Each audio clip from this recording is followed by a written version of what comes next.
하나님 말씀 창세기 26장입니다. 창세기 26장 1절에서 22절까지 한 절씩 교독하겠습니다. 아브라함 때에 첫 흉년이 들었더니 그 땅에 또 흉년이 들매 이삭이 그랄로 가서 블레셋 왕 아비멜렉에게 이르렀더니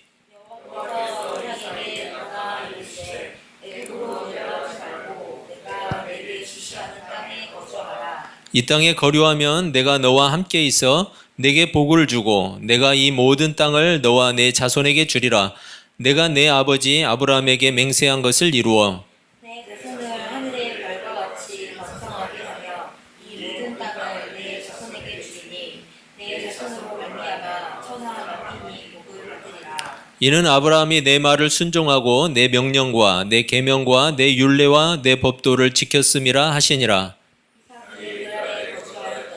그곳 사람들이 그의 아내에 대하여 물으매 그가 말하기를 그는 내 누이라 하였으니 리브가는 보기에 아리따움으로 그곳 백성이 리브가로 말미암아 자기를 죽일까 하여 그는 내 아내라 하기를 두려워함이었더라. 이삭이 거기에 오래 거주하였더니 이삭이 그 아내 리브가를 꾀하는 것을 블레셋과 아비멜렉의 창으로 내다본지라. 이에 아비멜렉이 이삭을 불러 이르되 그가 분명히 내 아내거늘 어찌 내 누이라 하였느냐. 이삭이 그에게 대답하되 내 생각에 그로 말미암아 내가 죽게 될까 두려워하였음이로라. 아비멜렉이 이르되 내가 어찌 우리에게 그렇게 행하였느냐. 백성 중 하나가 내 아내와 동침할 것이라. 내가 지을지를 그에게 쓰였노라. 아비멜렉이 이에 모든 백성에게 명하여 이르되 이 사람이나 그의 아내를 범하는 자는 죽이리라 하였더라. 이삭이 그 땅에서 농사하여 그 해에 몇 얻었고 여호와께서 복을 주심으로 그 사람이 창대하고 왕성하여 마침내 거부가 되어 양과 떼를 이루고 종이 심이 많음으로 블레셋 사람이 그를 시기하여 그 아버지 아브라함 때에 그 아버지의 종들이 모든 우물을 막고 흙으로 메웠더라. 아비멜렉이 이삭에게 이르되 내가 우리보다 크게 강성한즉 우리를 떠나라. 이삭이 그곳을 떠나 그랄 골짜기에 장막을 치고 거기 거류하며 그 아버지 아브라함 때에 팠던 우물들을 다시 팠으니 이는 아브라함이 죽은 후에 블레셋 사람이 그 우물들을 메웠습니다. 이삭이 그 우물들의 이름을 그의 아버지가 부르던 이름으로 불렀더라. 이삭의 종들이 골짜기를 파서 샘 근원을 얻었더니 그러한 자들이 이삭의 목자와 다투어 이르되 이 물은 우리의 것이라하매 이삭이 그 다툼으로 말미암아 그 우물 이름을 베세라 하였으며 또 다른 우물을 팠더니 그들이 또 다툼으로 그 이름을 신나라 하였으며 이삭이 거기서 옮겨 다른 우물을 팠더니 그들이 다투지 아니하였으므로 그 이름을 르호봇이라 하여 이르되 이제는 여호와께서 우리를 위하여 넓게 하셨으니 이 땅에서 우리가 번성하리로다 하였더라. 아멘.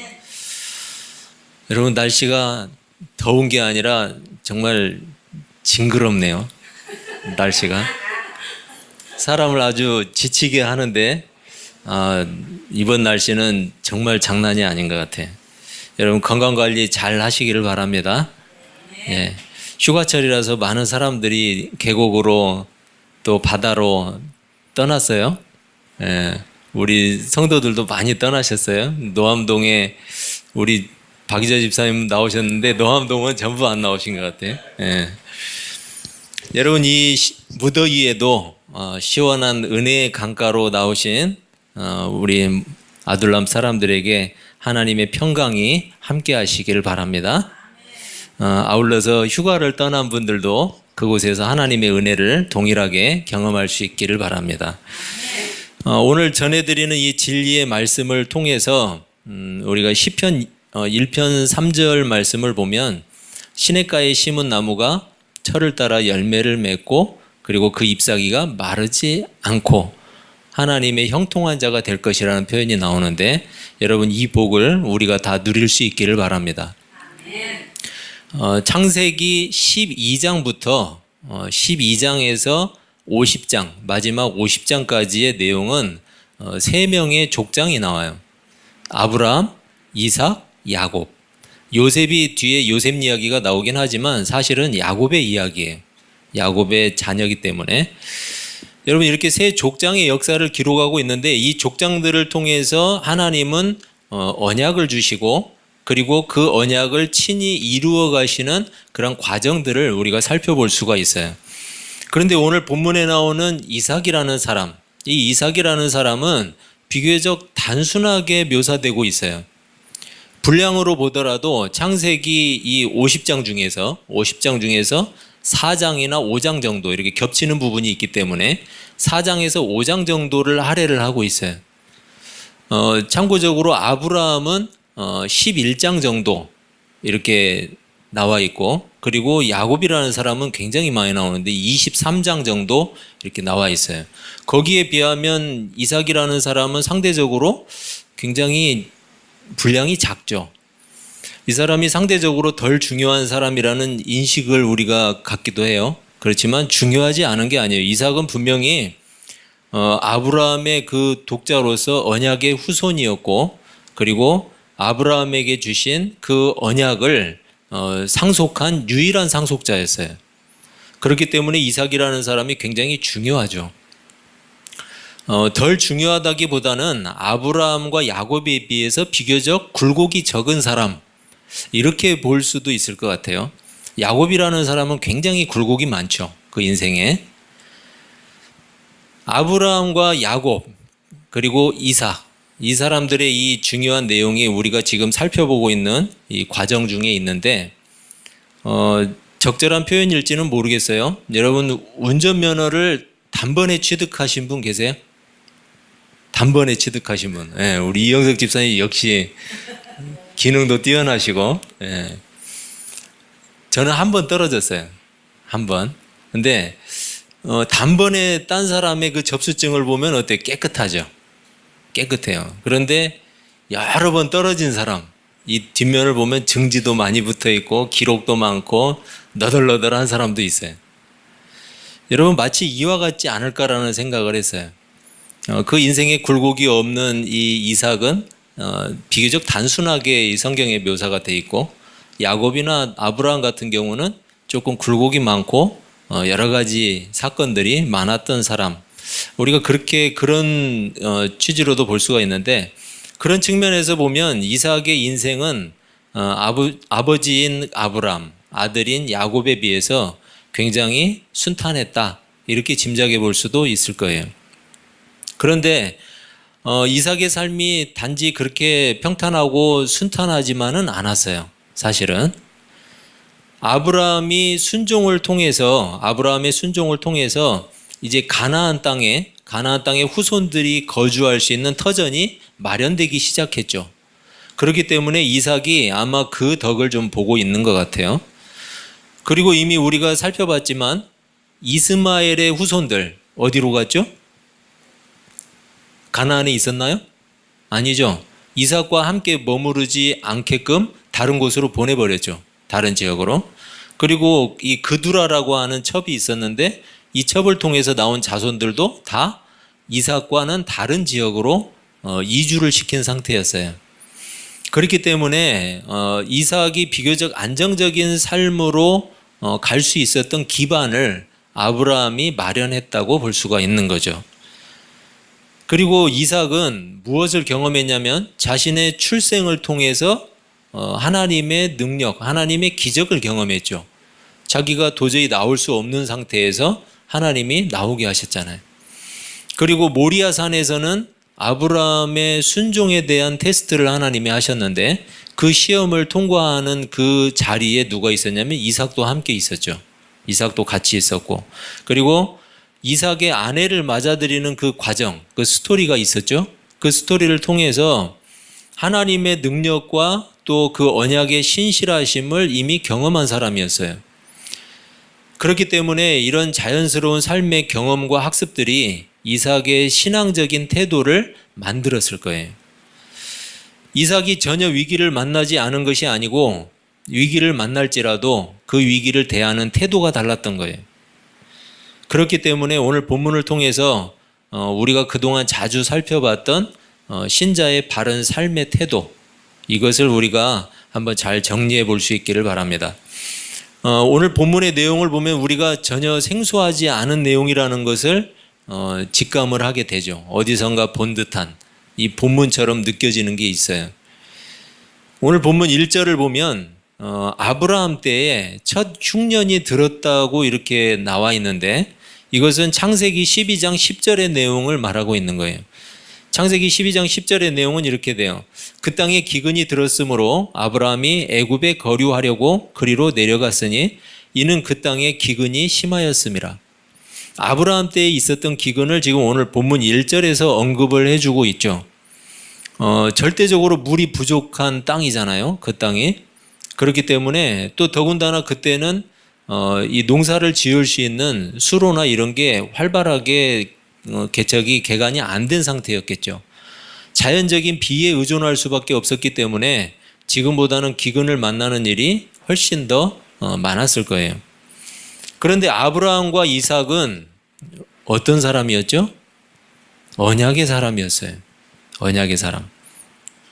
어떤 사람들은 언약의 사람에게 왜 이런 어려움이 찾아와야 되는가라고 반문하는 사람도 있어요. 여러분, 언약의 사람에게는 아무런 어려움이 없어야 할 것처럼 이렇게 이야기하는 사람이 있다라는 거죠. 동일한 관점으로 보면 하나님이 택하신 하나님의 백성, 즉 신자에게는 모든 어려움이 비껴가야 할 것처럼 말하는 사람들이 있어요. 심지어 어려움을 당한 신자에게 어떻게 이야기하냐면 믿음이 없는 것처럼 이렇게 이야기하는 사람도 저는 실제로 봤어요. 여러분, 따라서 그런 사람의 시각에 의하면 삶에서 당하는 어려움들, 이 어려움들을 해결해가는 일이 마치 신앙의 목적인 것처럼 이렇게 못 박혀버려요. 내 어려움을 해결하고 내 궁핍함을 해결하고 내 문제를 해결하는 것이 마치 신앙의 목적인 것처럼 이렇게 오해된다라는 거죠. 여러분, 그것이 우리 교회에 뿌리 깊게 자리 잡은 그 이름이 뭐라고 잡혔어요? 기복신앙. 그게 기복신앙이죠. 목적이, 신앙의 목적은 분명히 있어요. 그런데 신앙의 목적이 자신의 어려움, 자신의 문제, 자신의 삶에서 해결되지 않는 것들, 이것만을 해결하는 것에 온통 신앙의 목적을 두고 가는 사람들이 많다는 거죠. 여러분, 신자에게 기근이 안 찾아오나요? 신자가 짓는 농사는 기근이 전혀 안 오나요?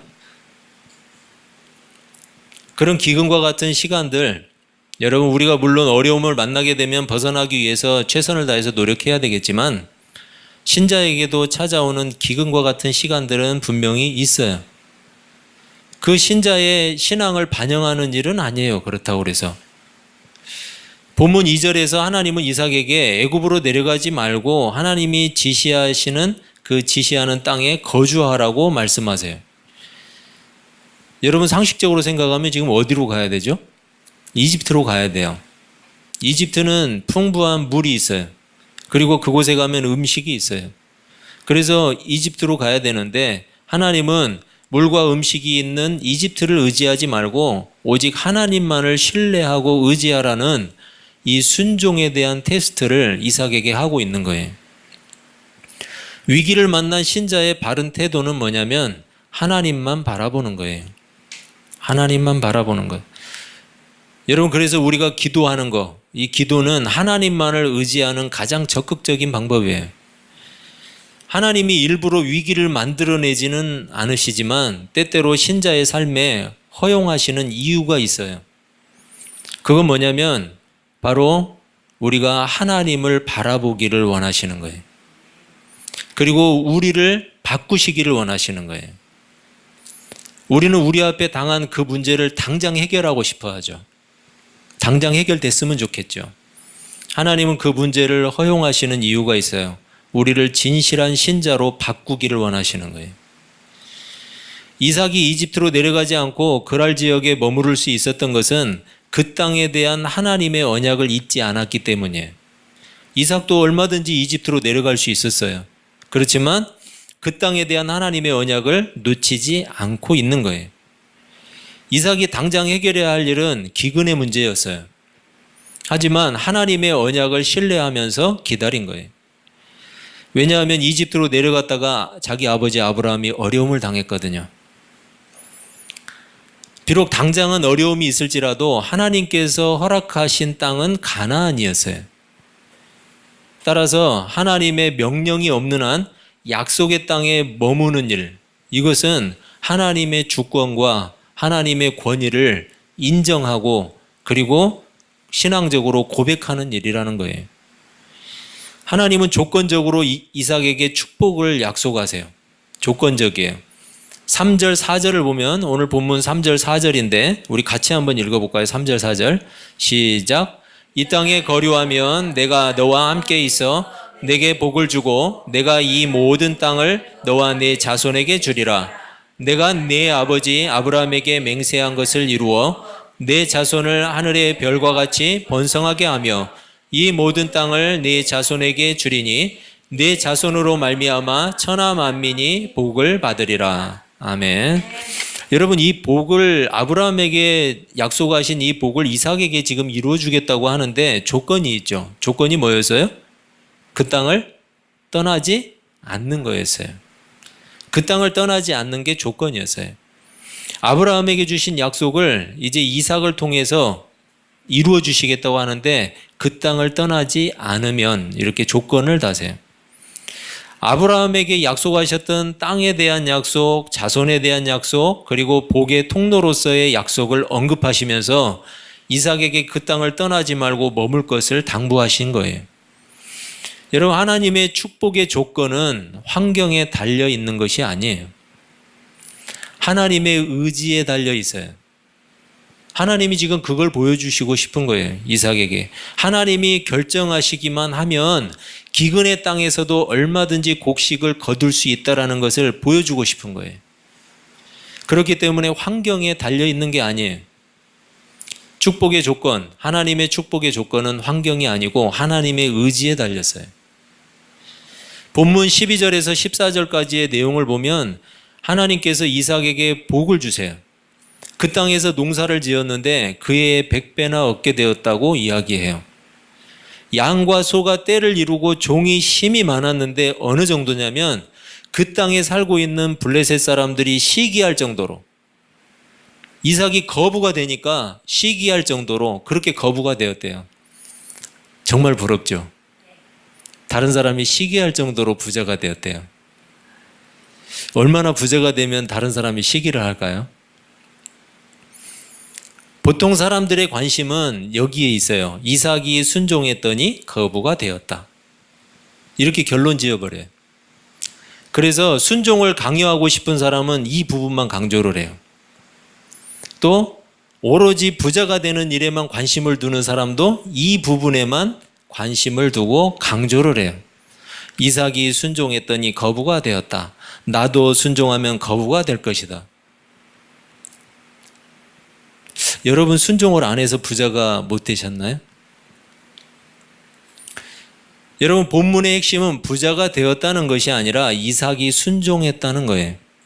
이삭이 순종했다.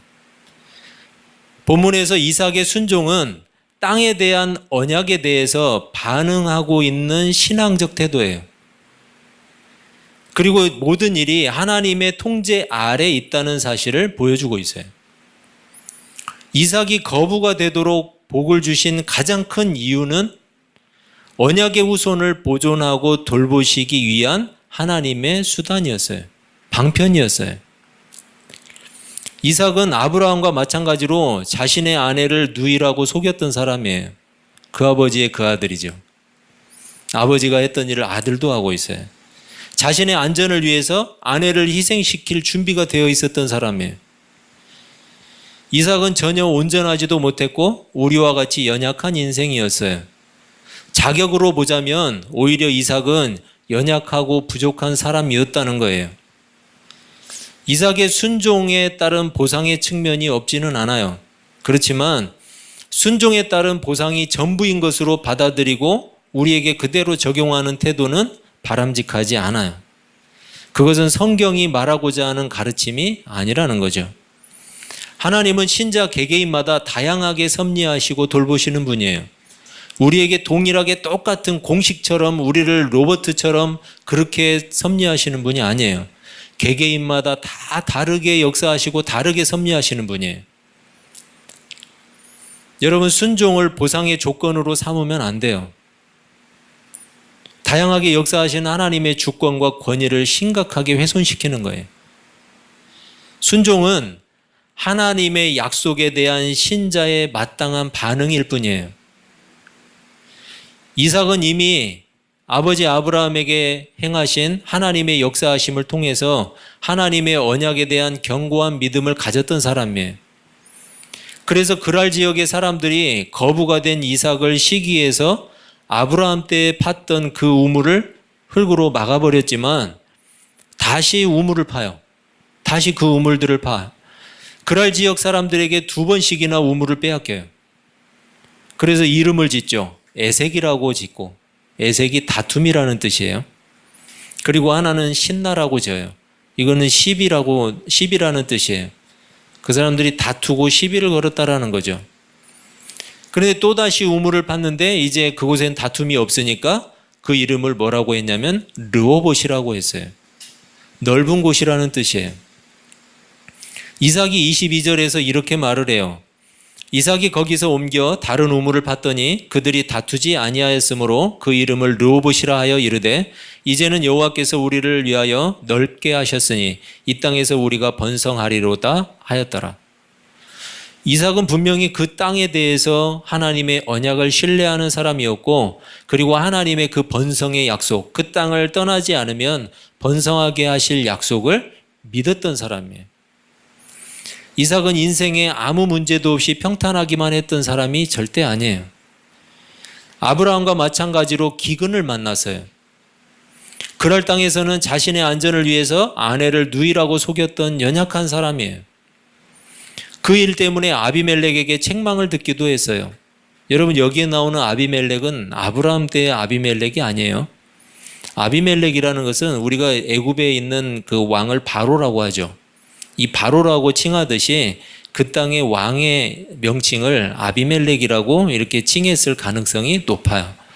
그리고 아마도 그게 아니면 그곳의 흔한 이름이라고 생각할 수도 있어요. 그렇기 때문에 아브라함 때 만났던 아비멜렉이 아닌 거예요. 아무튼 이삭을 시기했던 그랄 사람들에게 이삭이 쫓겨나기도 해요. 본문을 보면. 그리고 우물을 빼앗기기도 했어요. 여러분, 이게 어떻게 순탄한 삶이에요? 신자의 삶에는 다양한 환경과 상황이 찾아오게 돼 있어요.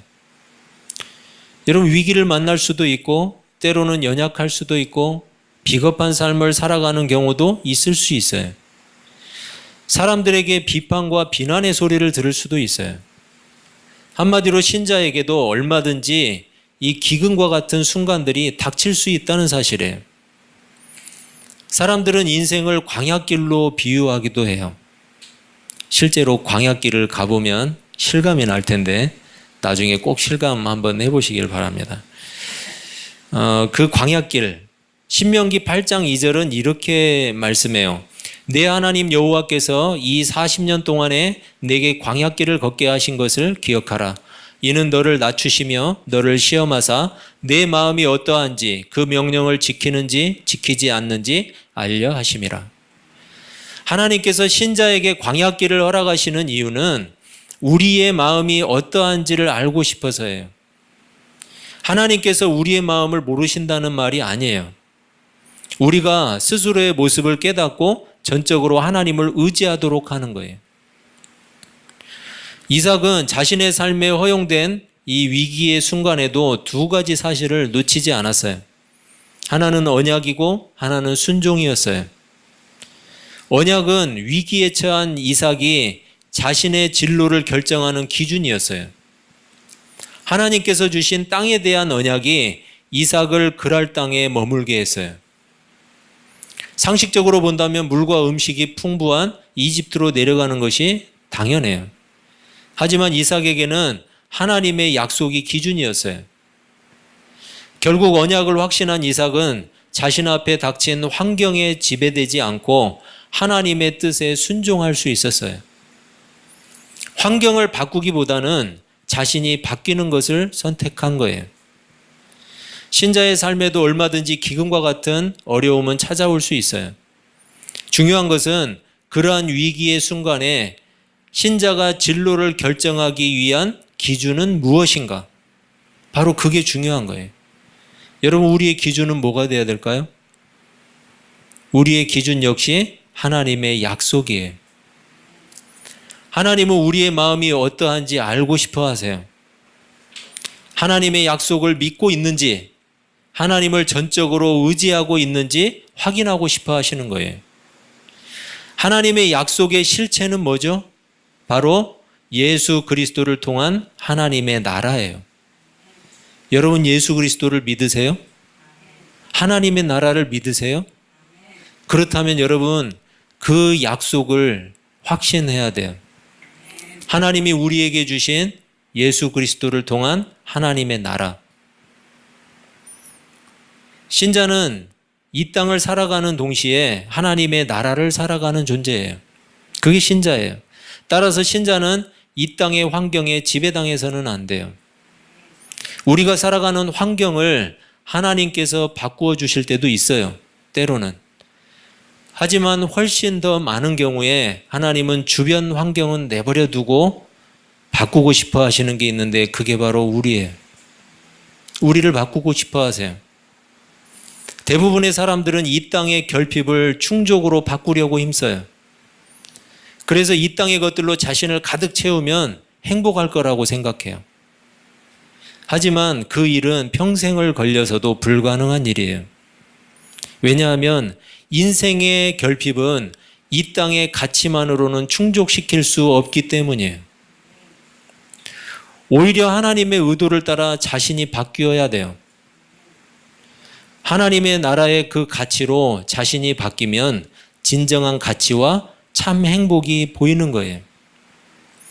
여러분, 이삭은 여느 사람들과 다름없이 어려움도 만났고 위기를 만나기도 했어요.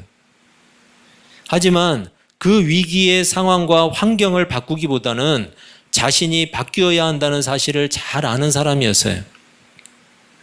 왜냐하면 상황이나 환경이 어떠하든지 그 모든 일들이 하나님의 의지에 달려 있다는 사실을 이미 경험했기 때문이에요.